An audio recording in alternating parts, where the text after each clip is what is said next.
Hello बच्चों, मैं ललित आप सभी का परीक्षा पार के इस ऑफिशियल यूट्यूब चैनल पर हार्दिक स्वागत करता हूं। आज हम आपके लिए कंक्लूसिव सीरीज लेकर आ चुके हैं, जिसमें हम आपको class 10th mathematics CBSE board की एग्जाम प्रिपरेशन कराने की गारंटी ले रहे हैं। और ये जो सीरीज हम आपके लिए लेकर आ रहे हैं, ये आपको 0 टू एडवांस लेवल तक मैथमेटिक्स की अच्छी प्रिपरेशन कराने के लिए हमारा ये मकसद रहेगा इसमें। ठीक है, हम इस सीरीज में आपको lecture notes, important questions, important formulas और मॉक पेपर प्रोवाइड कराएंगे।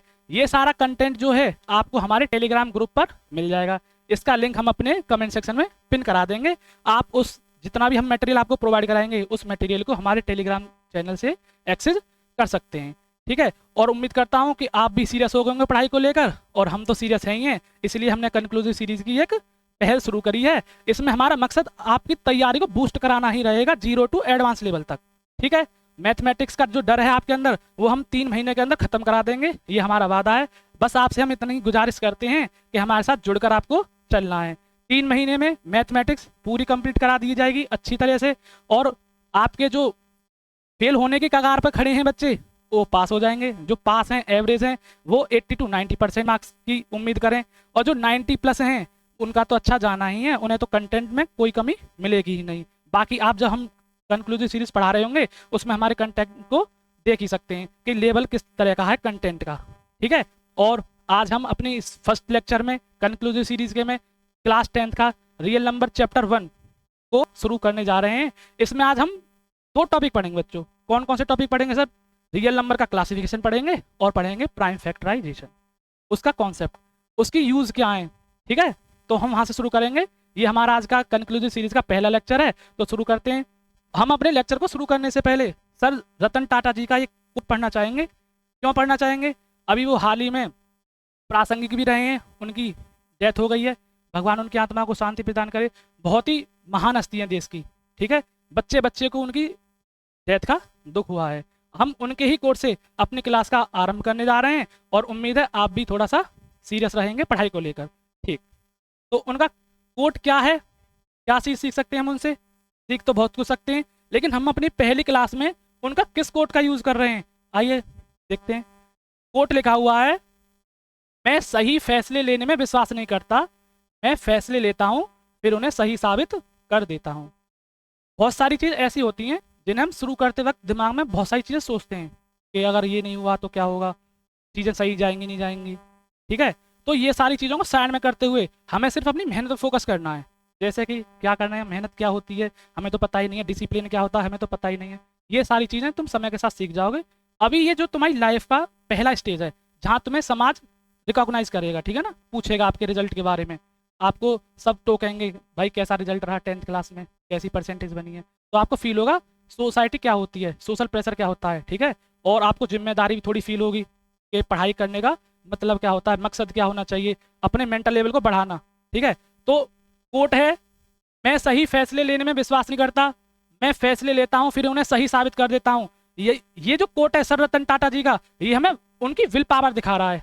ये सब चीज़ हमें अपने अंदर भी डेवलप करनी है। और हम किस तरह से डेवलप करनी है, हमें तो पढ़ाई में डेवलप करनी है, हमें पढ़ना है बहुत अच्छी तरीके से। ठीक है, ये था आज का कोट। उम्मीद है आप भी पॉजिटिव माइंडसेट में रहेंगे पढ़ते टाइम, और मैं भी पॉजिटिवली ही आपको पढ़ाऊंगा। ठीक, अच्छा, जो हम ये कंक्लूसिव सीरीज लेकर आ रहे हैं, इसमें हम अपने लेक्चर की जो सीरीज है वो कैसे रखेंगे? सबसे पहले जो हमारा काम रहेगा वो रहेगा कॉन्सेप्ट वीडियो। हम पहले आपको डिटेल्ड में वेल रिसर्च कंटेंट प्रोवाइड कराएंगे चैप्टर से रिलेटेड। फिर उसके बाद हम PYQs विद प्रैक्टिस, ये मेरा अनुभव है जो भी है उम्र के हिसाब से, मैंने ये सोचा है पहले कंसेप्ट वीडियो दी जाएंगी, फिर PYQs विद प्रैक्टिस कराई जाएगी। 3rd नंबर पे आपको NCERT सॉल्यूशन प्रोवाइड कराया जाएगा वीडियो के माध्यम से। और चौथी जो वीडियो आएगी वो आएगी एक्स्ट्रा क्वेश्चंस की। ये आपको एक फुल पैकेज मिल जाएगा आपकी बोर्ड की तैयारी का। ठीक है, इस क्रम में हमको आगे का काम जो है करना है, पढ़ाई भी करनी है और दम लगा देना है। 3 महीने बचे हैं, यही बहुत है, हम इसमें ही अपना रिजल्ट अप कर देंगे। ठीक है, आइए शुरू करते हैं। फिर आज का जो हमारा टॉपिक है मेरे दोस्त, वो है रियल नंबर्स। रियल नंबर शुरू करने से के लिए हमें कुछ बेसिक नॉलेज होनी चाहिए। ये क्लास 10th का पहला चैप्टर है।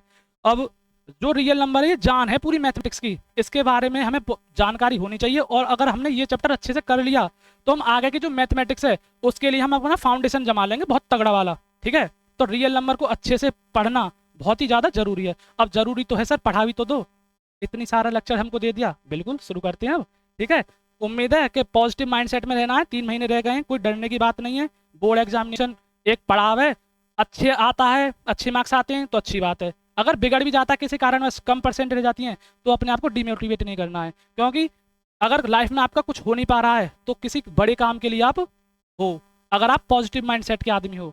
अगर वरना तो लोग ऐसे ही अपनी ज़िंदगी गुजार कर चले जाते हैं। ठीक है, अच्छा जी, चैप्टर शुरू कर रहे हैं रियल नंबर।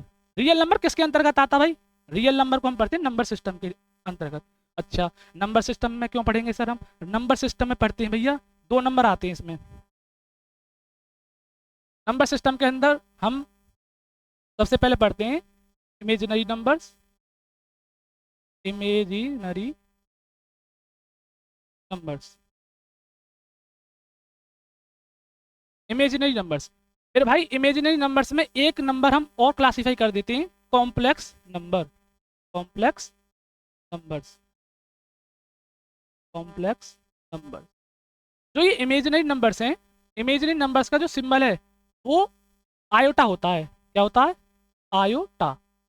उसे हम छोटी आई से डिनोट करते थे, स्मॉल आई से। ठीक है, कॉम्प्लेक्स नंबर का जो फॉर्म होती है, जनरल फॉर्म होती है मेरे भाई, उसे हम लिखते हैं ए plus iota B.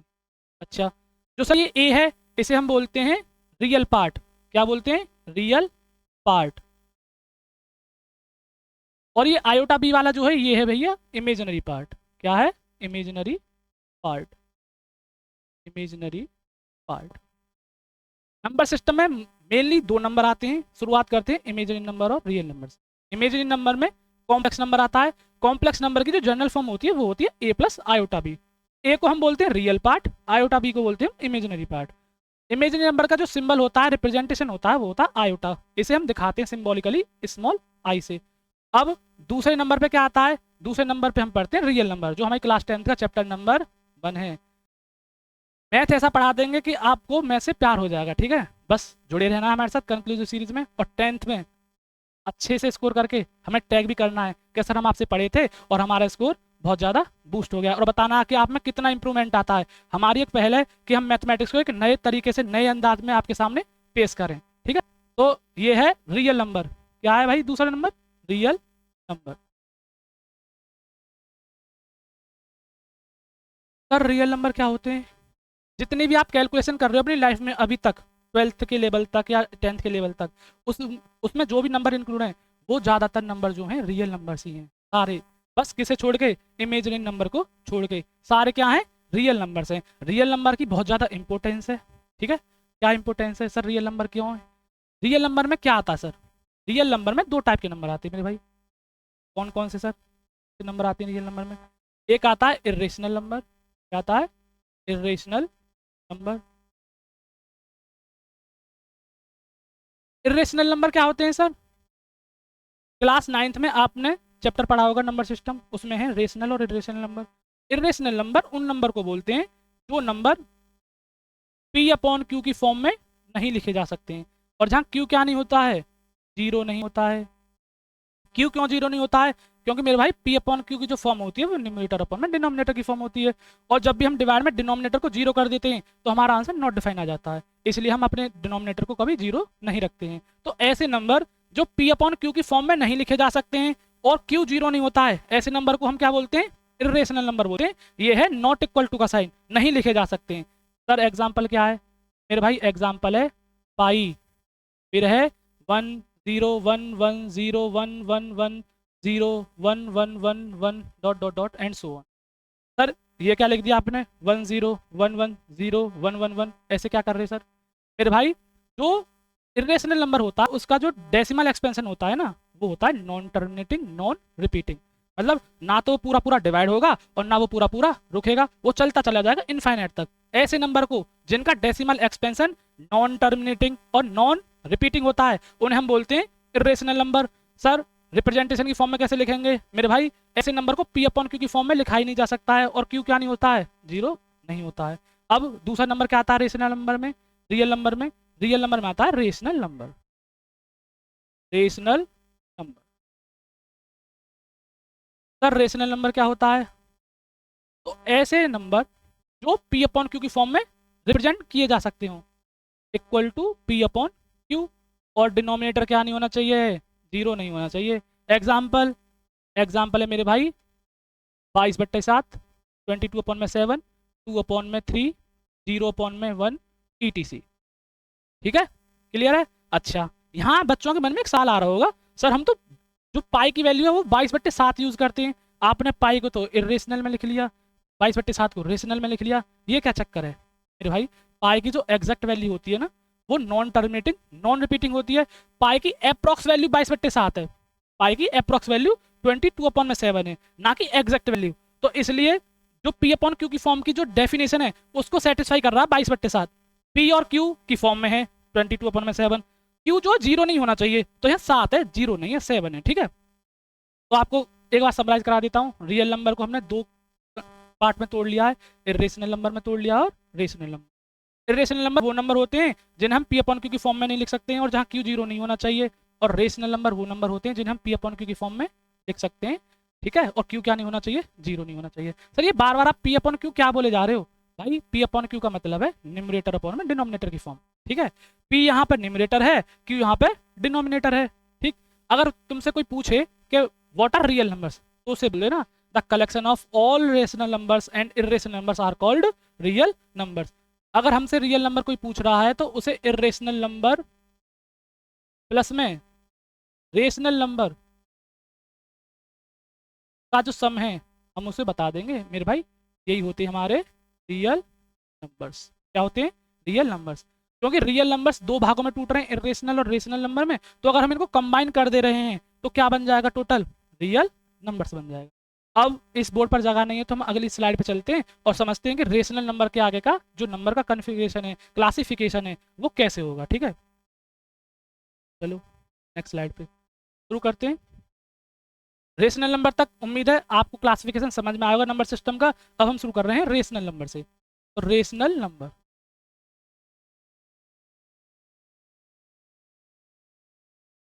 Rational number वही पीछे वाली बात, पी अपॉन क्यू की फॉर्म में लिखे जा सकते हैं। क्यू क्या नहीं होना चाहिए, 0 नहीं होना चाहिए।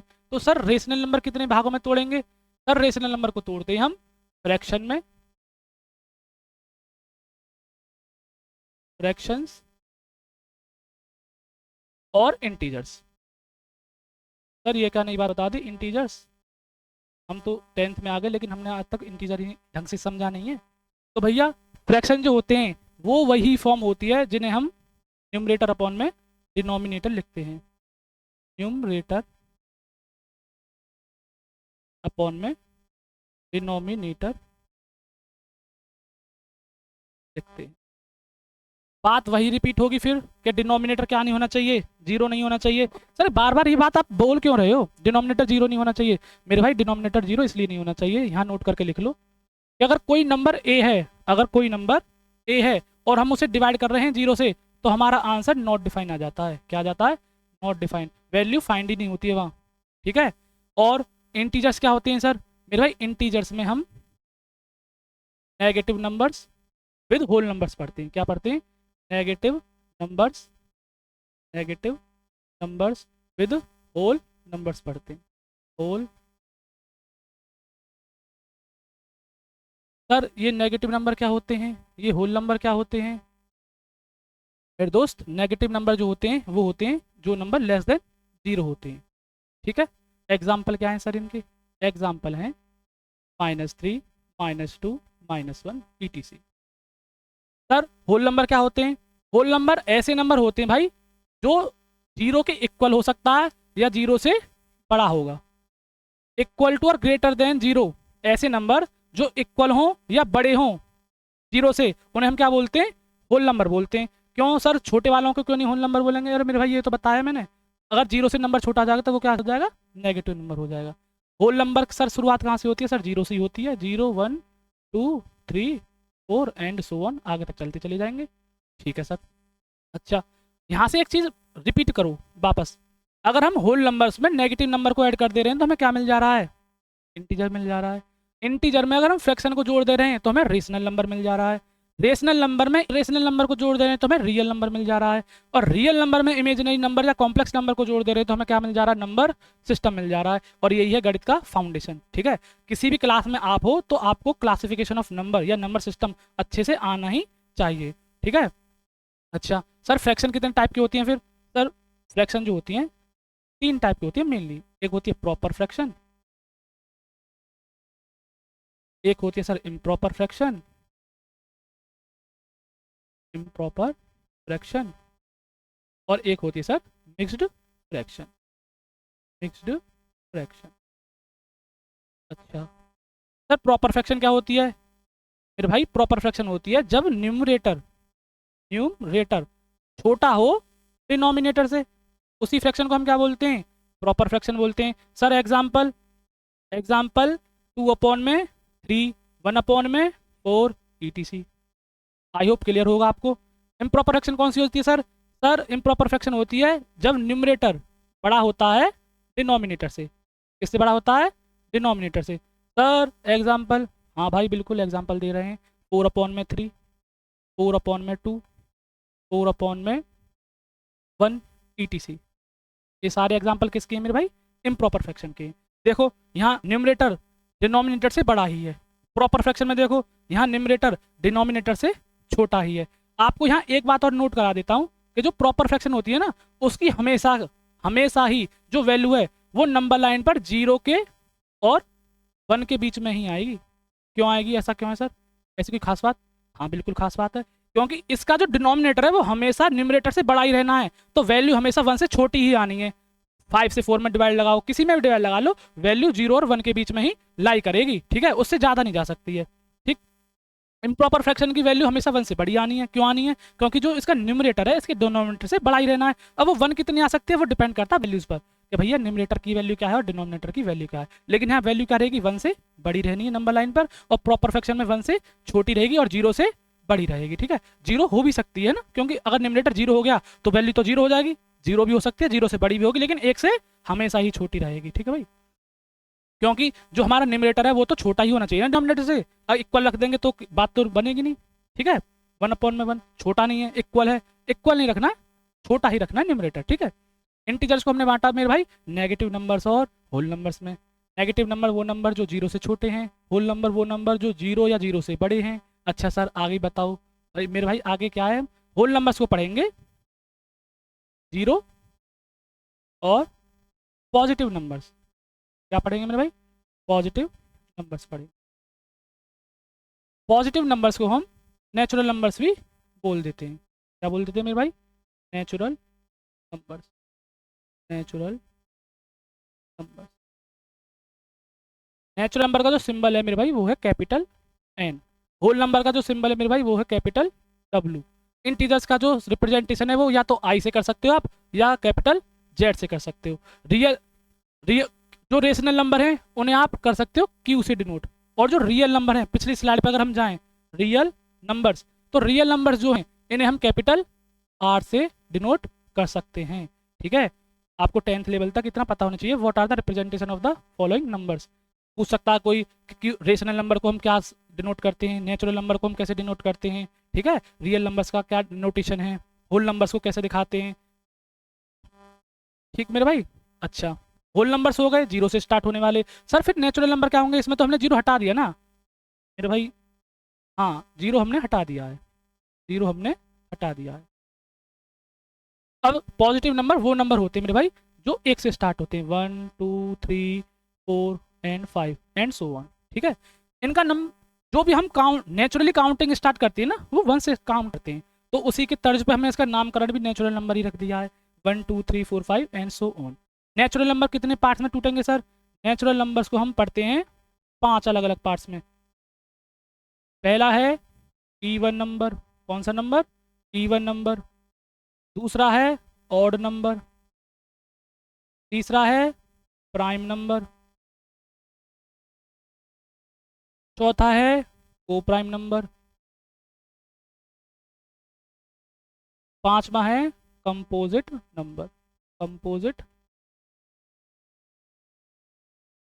इवन नंबर की जनरल फॉर्म क्या होती है मेरे भाई? इवन नंबर को हम जनरली 2 मल्टीप्लाई एम की जनरल फॉर्म में लिख देते हैं। ठीक है, एम क्या हो सकता है सर? यहाँ एम की वैल्यू 0 1 2 3 एंड सो ऑन, कुछ भी आगे हो सकती है। और नंबर की जनरल फॉर्म क्या होती है सर? और नंबर की जनरल फॉर्म होती है 2m+1 या 2m-1। तो हमने 10th के एग्जाम दिए थे अपने, तो हमसे सीधा सीधा सवाल पूछा गया था, what is the general form of even number या what is the general form of odd number. तो इस पर सीधा सवाल आया था, और ये यूक्लिड डिवीजन जो लेमा है उससे प्रूफ भी कराई जाती है आपको। अब फिलहाल आपकी जो न्यू बुक्स हैं उनमें ये टॉपिक कट गया है नहीं है, ठीक है। लेकिन आपको नॉलेज के लिए याद रखना है कि इवन नंबर की जो जनरल फॉर्म है वो 2 इंटू एम की फॉर्म में होती है, ऑड नंबर की जो जनरल फॉर्म है वो 2 इंटू m+1 या 2 इंटू m-1 की जनरल फॉर्म में होती है। सर प्राइम नंबर क्या होते हैं? प्राइम नंबर वो नंबर होते हैं जिनके फैक्टर्स 1 और इटसेल्फ होता है। ऐसा नंबर जो खुद से कटे, डिवाइड हो या 1 से डिवाइड हो, बस ऐसे नंबर को हम क्या बोलते हैं? प्राइम नंबर बोलते हैं। ठीक है सर, को प्राइम नंबर क्या होते हैं? को प्राइम नंबर होते हैं ऐसे दो नंबर्स, को का मतलब है साथ में, पेयर में बात करनी है, सिंगल नंबर की बात नहीं करनी है।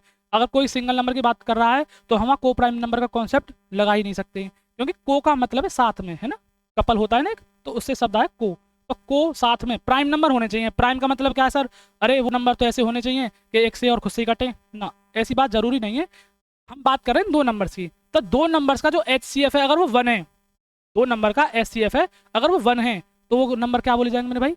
को प्राइम नंबर बोले जाएंगे। ठीक है, को प्राइम नंबर का जो HCF होता है वो क्या होना चाहिए? 1 होना चाहिए। क्या होना चाहिए? 1। या ऐसे पढ़ सकते हैं कि जिन दो नंबर्स का HCF 1 आ रहा है, जिन दो नंबर्स का HCF 1 आ रहा है, ऐसे नंबर्स को हम क्या बोल देंगे? को प्राइम नंबर बोल देंगे। कंपोजिट नंबर क्या होते हैं सर? ऐसे नंबर जिनके फैक्टर 3 या 3 से ज्यादा हों, 3 और मोर देन 3 हों, ऐसे नंबर्स को हम क्या बोलते हैं मेरे भाई? कंपोजिट नंबर बोलते हैं। ठीक है, फैक्टर्स इसके क्या होने चाहिए? 3 से ज्यादा। सबसे छोटा कंपोजिट नंबर कौन सा है? स्मॉलेस्ट कंपोजिट नंबर है मेरे भाई 4। क्या है? 4। स्मॉलेस्ट कंपोजिट नंबर क्या है मेरे भाई? 4। 4 क्यों है सर? तो हम आपको यहाँ समझा देना साइड में, स्मॉलेस्ट कंपोजिट नंबर 4 क्यों है। मैंने आपको बात बताई है कि कंपोजिट नंबर ऐसे नंबर होते हैं जिनके फैक्टर 3 या 3 से ज़्यादा हों। अच्छा सर 3 क्यों होंगे? क्योंकि हम उसको एक को 1 हर किसी का फैक्टर होता है नंबर में, ठीक है, तो 1 को इंक्लूड करके चल रहे हैं। तो 4 को जो परफेक्टली नंबर एग्जैक्ट डिवाइड करेगा वो एक तो 1 होगा, एक ये 2 से कटता है और एक 4 से। तो 4 के जो फैक्टर आ रहे हैं मेरे भाई वो 1 2 और 4 आ रहे हैं। तो 4 किसकी कैटेगरी में डाला जाता है? कंपोजिट नंबर की कैटेगरी में डाला जाता है। अच्छा एक और एग्जांपल लेके बताइए सर।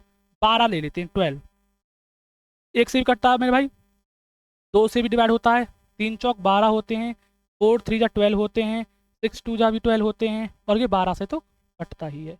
इसमें हम पार्टीशन कर लेते हैं ताकि 4 वाले में कन्फ्यूजन ना हो। ठीक है मेरे भाई, ये 4 के फैक्टर्स हैं, ये 12 के फैक्टर्स हैं। 12 के कितने फैक्टर्स आ रहे हैं मेरे भाई?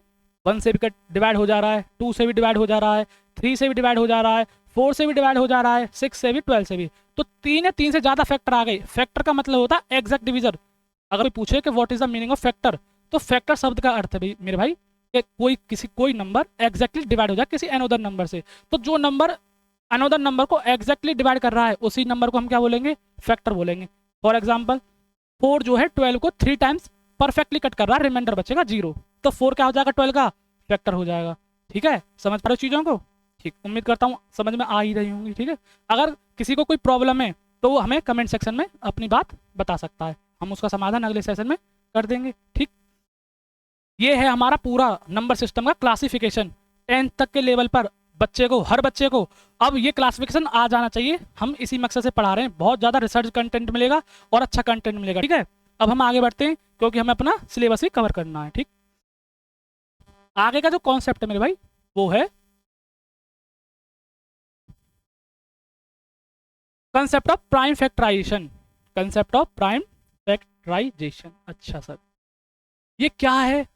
ये भाई साहब ऐसा टॉपिक है, जब हम ऑफलाइन में पढ़ाते हैं तो बच्चे बहुत ज़्यादा घूम जाते हैं यहाँ। ठीक है ना, उन पे सवाल का सॉल्यूशन तो आता है, क्वेश्चन तो सॉल्व कर लेते हैं, लेकिन इसकी जो फील है वो नहीं आ पाती है कि भाई कर क्या रहे हैं। बस एक पैटर्न है फिक्स, उसी पे लगे पड़े हैं, उसी को सवाल को सॉल्व कर दे रहे हैं। उनसे पूछ लिया जाए कि भाई इसका मतलब क्या है, इसकी हम नीड क्यों पड़ रही है लाइफ में, तो उन्हें कुछ नहीं पता है, वो मैथ को फील ही नहीं कर रहे हैं। ठीक है, अब हम आ गए हैं तो हम फील भी करा देंगे। ठीक है, और मैथ का तो डर एकदम भाग ही जाएगा आपको। टॉपिक का नाम है कंसेप्ट ऑफ प्राइम फैक्टराइजेशन। अच्छा सर, आप कैसे भगा दोगे डर? फिर भाई पहले प्राइम नंबर पढ़ ले। प्राइम नंबर क्या बताई सर हमने? जब नंबर सिस्टम का क्लासिफिकेशन बताया था तो प्राइम नंबर बताया था ऐसे नंबर जिनके फैक्टर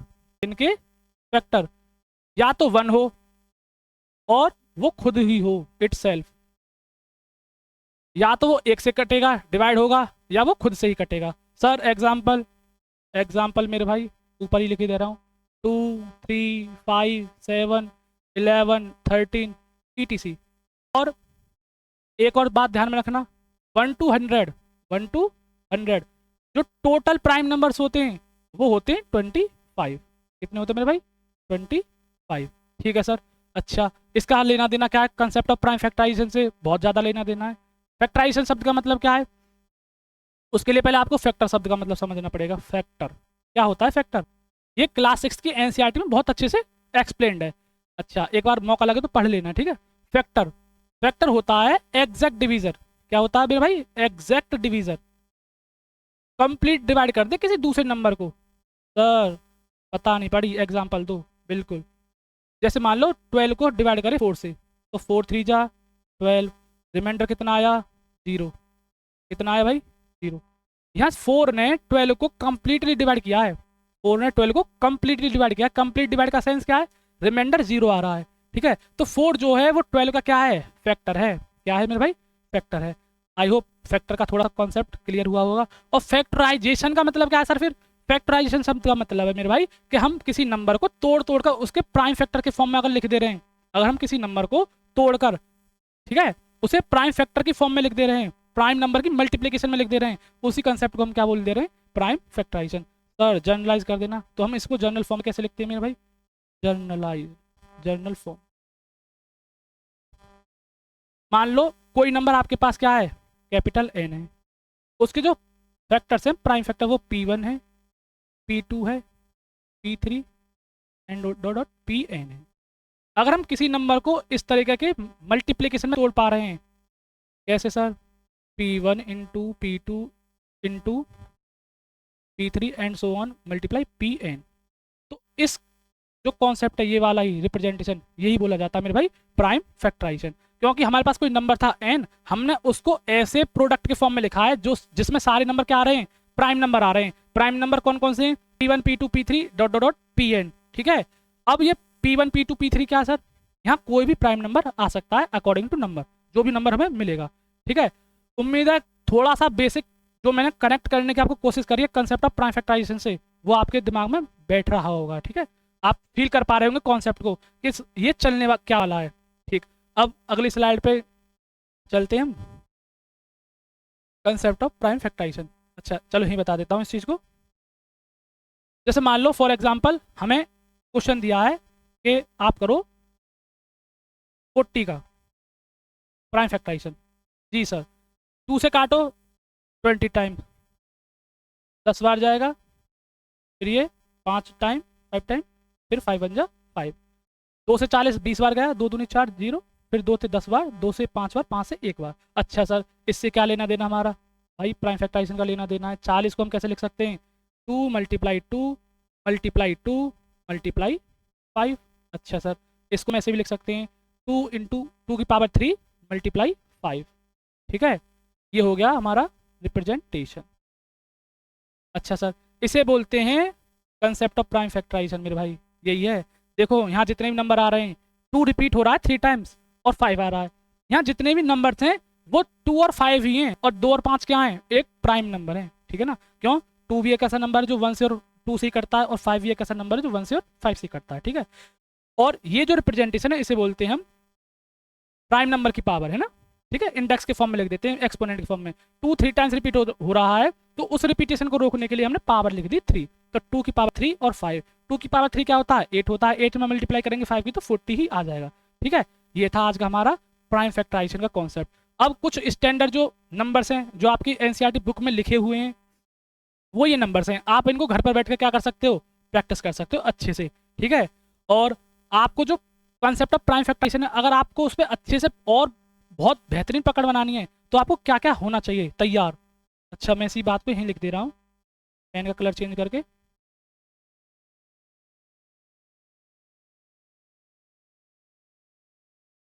सबसे पहले तो आपको ये चीज़ें आपको है ना बहुत ज़्यादा छोटी लग रही होंगी ना, बेसिक, और आपको पता है कि जो छोटी चीज़ होती है ना वो ही एक बड़ी चीज़ के लिए हमको तैयार करती हैं, ठीक है ना। तो छोटी छोटी बातों पे जो जितना ज़्यादा ध्यान देगा उसकी आगे की लाइफ उतनी ज़्यादा सॉर्टेड हो जाएगी, बहुत अच्छे से उसका जीवन जाएगा, ठीक है। तो आपको करना क्या है, प्राइम फैक्टराइजेशन कॉन्सेप्ट को फील करने के लिए, घर पे बैठ के प्रैक्टिस करने के लिए आपको जो एक बार अपनी कैलकुलेशन स्पीड सुधारने के लिए भी 2 से लेकर 25 तक के टेबल याद करो ना करो, लेकिन एक बार प्रैक्टिस में आने चाहिए, ठीक है ना। कोई पूछ ले आपसे, या ऐसा नहीं है कि हम पे टेबल नहीं आ रहे तो हम कर नहीं पाएंगे, है सब कुछ है, ऐसा कुछ नहीं है।